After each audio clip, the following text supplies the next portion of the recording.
পাকিস্তানের সেনা প্রধান ফিল্ড মার্শাল আসিম মুনির ইরান সফরে যাচ্ছেন। কি বার্তা নিয়ে তিনি ইরান সফরে যাচ্ছেন? সবচেয়ে বড় প্রশ্ন যে পাকিস্তানের এত কূটনীতিবিদ, এত পলিটিশিয়ান, এত মন্ত্রী থাকতে কেন পাকিস্তানের সেনা প্রধানকে এই কূটনীতির অঙ্গনে নামতে হলো? তার কাজ তো মূলত সেনা অঙ্গনে, কিন্তু রাজনীতির অঙ্গনে না, তিনি কূটনীতির অঙ্গনে নেমে গেলেন। এর পেছনে আসলে মূল কারণটা কি? এদিকে ভারতের পররাষ্ট্রমন্ত্রী এস জয়শঙ্কর বলেছেন, ভারত বাংলাদেশের সম্পর্ককে পারস্পরিক স্বার্থের পরীক্ষায় উত্তীর্ণ হতে হবে। অর্থাৎ সম্পর্ক শুধু এক পক্ষের স্বার্থের সুবিধার ভিত্তিতে চলতে পারে না। একদম খুব পরিষ্কার বক্তব্য। প্রশ্ন হচ্ছে যে এই জায়গায় আসলে কে বেশি স্বার্থ নিয়ে চলছে, কাকে তিনি মিন করলেন? তিনি যা বলেছেন তার মানে কি এই যে বাংলাদেশ ভারতের কাছ থেকে বিশেষ সুবিধা পেয়ে আসছে এবং এইভাবে চলতে পারে না? এখন দুই পক্ষেরই স্বার্থ দেখার প্রশ্ন। সুপ্রিয় দর্শক, আসসালামু আলাইকুম। আপনাদের সবাইকে টক উইথ সিরাজ ইনসাইটের আজকের আলোচনায় আমন্ত্রণ জানাচ্ছি। আপনাদের সঙ্গে আছি আমি সিরাজুল ইসলাম। দর্শক, এতক্ষণ যে দুটো বিষয় নিয়ে আমি কথা বললাম, সেই দুটো বিষয় নিয়ে মোটামুটি বিস্তারিত আলোচনা করার চেষ্টা করবো আজকের ভিডিওতে। আশা করছি ভিডিও ভালো লাগবে। আর যদি ভিডিও ভালো লাগে তাহলে লাইক, কমেন্ট, শেয়ার করবেন এবং চ্যানেলটি সাবস্ক্রাইব করে সাথেই থাকবেন। আপনাদের গুরুত্বপূর্ণ মন্তব্য আমাদেরকে আরও বিভিন্ন বিষয়ে ভাবতে, চিন্তা করতে সহযোগিতা করবে।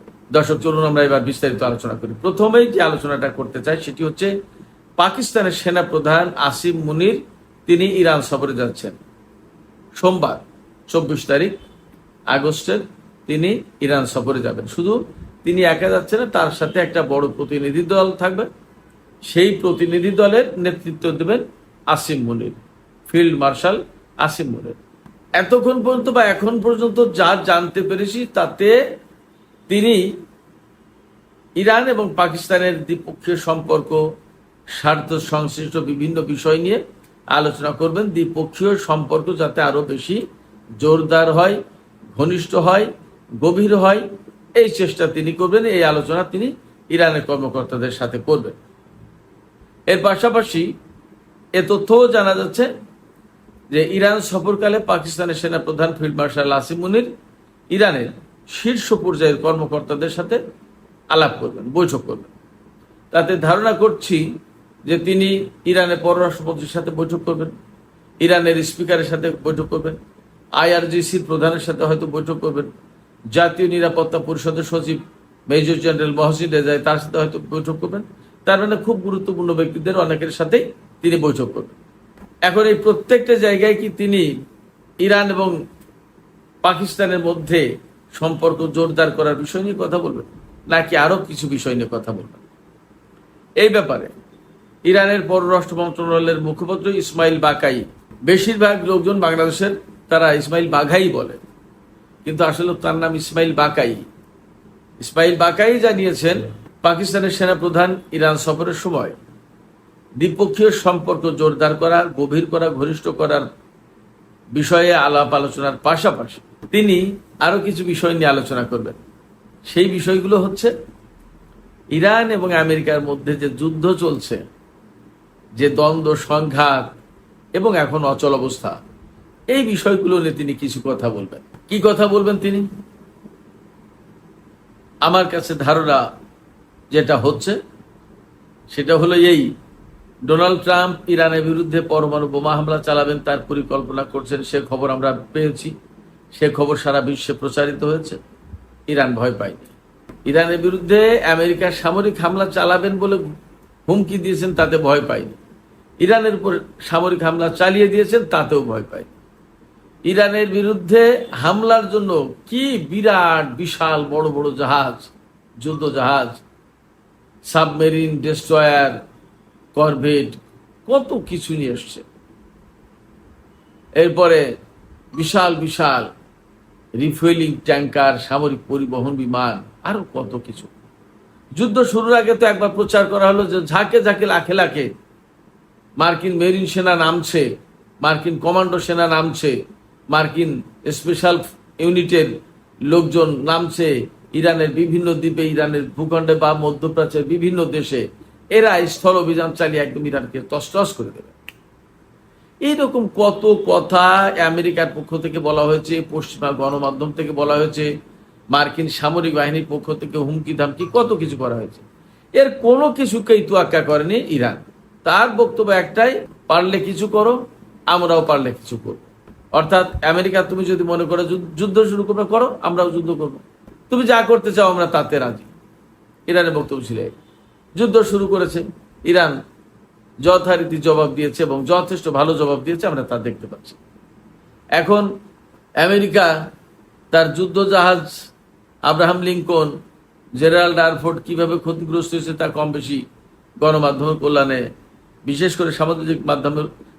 করে সামাজিক মাধ্যমের কল্যাণে আমাদের সামনে পরিষ্কার হয়েছে অনেকটা। ইরানের বিরুদ্ধে বারবার যুদ্ধ চাপিয়ে দিয়ে ইরান কিন্তু পিছু হাঁটে, এমনকি ইরানকে কোন রকমের চুক্তি করতে বাধ্য করতে পারে।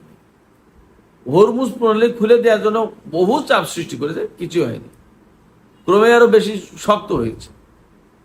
এইভাবে প্রত্যেকটি জায়গায় চাপ সৃষ্টি করে, নিষেধাজ্ঞা দিয়ে, যুদ্ধ করে, ভয় ভীতি দেখে কোনো কিছুতে কিছু হয়নি। এরপরে আমেরিকার হাতে আর কি আছে? আর কোনো কিছু নেই।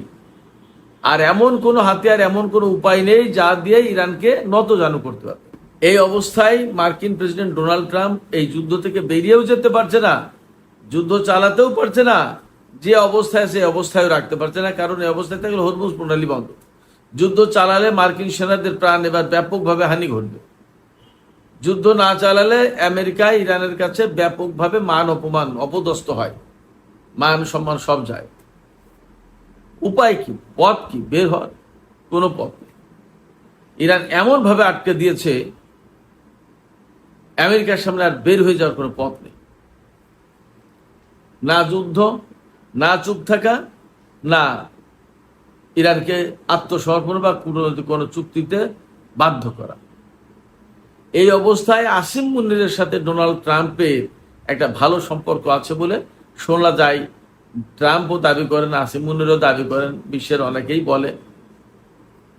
তো আসিম মুনিরের যখন ট্রাম্পের সাথে ভালো সম্পর্ক, সেই সম্পর্কের রেশ ধরে ট্রাম্প বারবারই হয়তো আসিম মুনিরকে পাঠান যে আপনি যান, কিছু বলেন, দেখেন, হুমকি ধমকি দেন, ভালোবাসা দেন, মাথায় হাত বুলান, সব করেন, কিন্তু তবু যুদ্ধ বন্ধ করার ব্যবস্থা করেন। আসিম মুনিরকে কেন টানেন ডোনাল্ড ট্রাম্প? আসিম মুনিরকে টানেন দুই কারণে। পাকিস্তানের রাজনীতিতে সেনাবাহিনীর প্রাধান্য আছে, এইটা ডোনাল্ড ট্রাম্প পাকিস্তানি রাজনীতিবিদদেরকে বোঝাতে চান, নাম্বার ওয়ান। নাম্বার টু, পাকিস্তানের সরকারের চেয়ে আসিম মুনির ডোনাল্ড ট্রাম্পের কম জনপ্রিয় নয়, সেটা তিনি জানাতে চান, বোঝাতে চান। এর ভেতরে কুমতলব আছে। আর আসিম মুনিরকে পাঠিয়ে হয়তো সামরিক বাহিনীর পক্ষ থেকে সামরিক বার্তাগুলো খুব স্ট্রংলি দেওয়া যায়, কারণ তিনি সামরিক বাহিনীর লোক। আসিম মুনির ভাষাটা হয়তো তিনি ভালো বুঝতে পারবেন, প্লেস করতে পারবেন, এই সমস্ত কারণ হতে পারে। কিন্তু বাস্তব কথা হচ্ছে, আসিম মুনির যে ভাষাতেই বলুন না কেন, আর যে কথাই বলুন না কেন, ইরান যদি কোনো সিদ্ধান্ত নিয়ে থাকে তো আমরা এইটা না এইটা করব, তা আসিম মুনির করে আর এক আসিম মুনির গেলেও সেই কথা লাভ হবে না। ইরান আলোচনা করবে, আসিম মুনিরকে যথেষ্ট সম্মান দেবে, কারণ একজন দূত হিসেবে, একজন ডেলিগেট হিসেবে, চিফ ডেলিগেট হিসেবে যাচ্ছেন, তিনি কথা বলতেই পারেন এবং তার একটা আলাদা সম্মান মর্যাদা আছে, সব ঠিক আছে। কিন্তু ডোনাল্ড ট্রাম্প যদি আসিম মুনিরকে দিয়ে চাপ সৃষ্টি করানোর চেষ্টা করেন, ওই সাইকোলজিতে ইরান যাবে না। তাহলে কি দাঁড়ালো?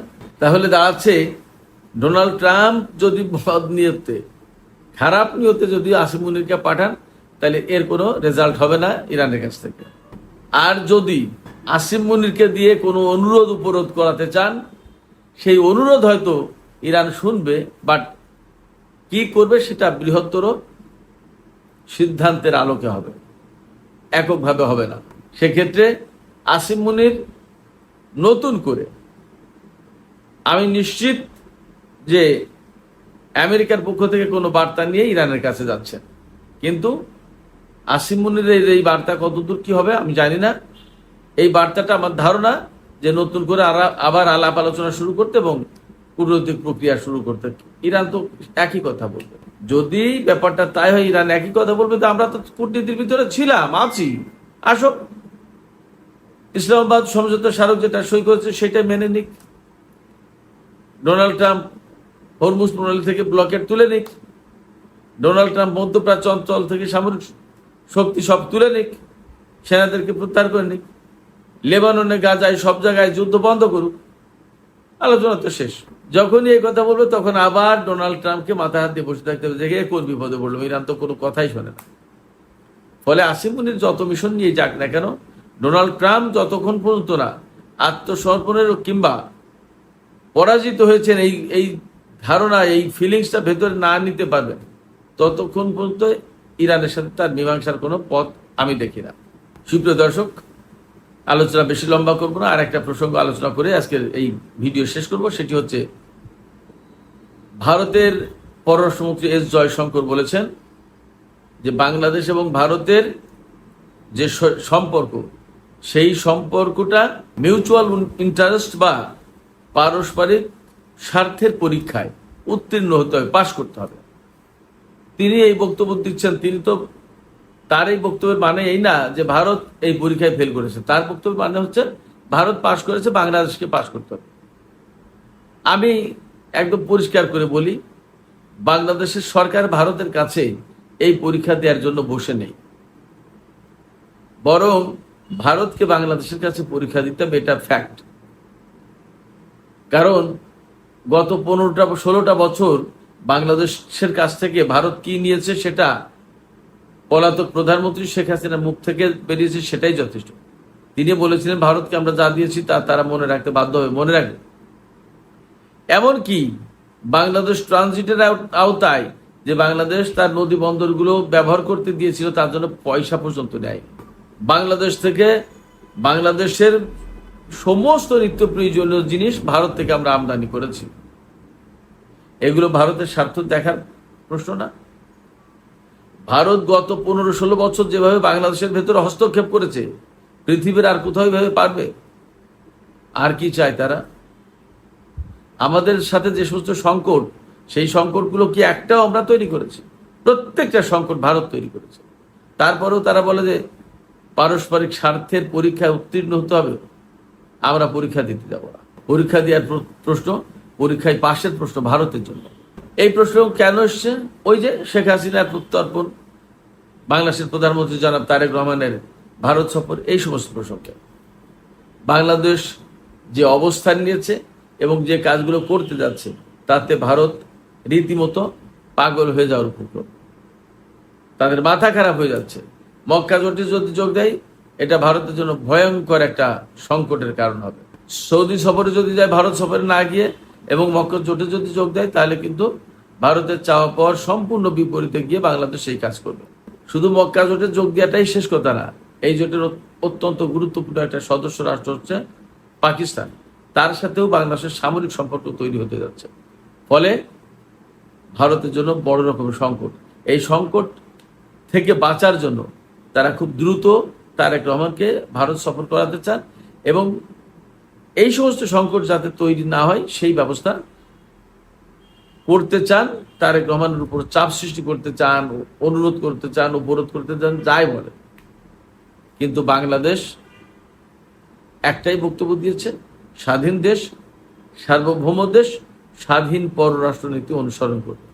তা বাংলাদেশ যদি স্বাধীন পররাষ্ট্রনীতি অনুসরণ করে, তাহলে অবধারিতভাবে শেখ হাসিনাকে প্রত্যর্পণের আগে বাংলাদেশের প্রধানমন্ত্রী ভারত সফরে যাবেন না। এখানে যা করার তা ভারতকেই করতে হবে, বাংলাদেশের পক্ষ থেকে করার খুব কিছু নেই।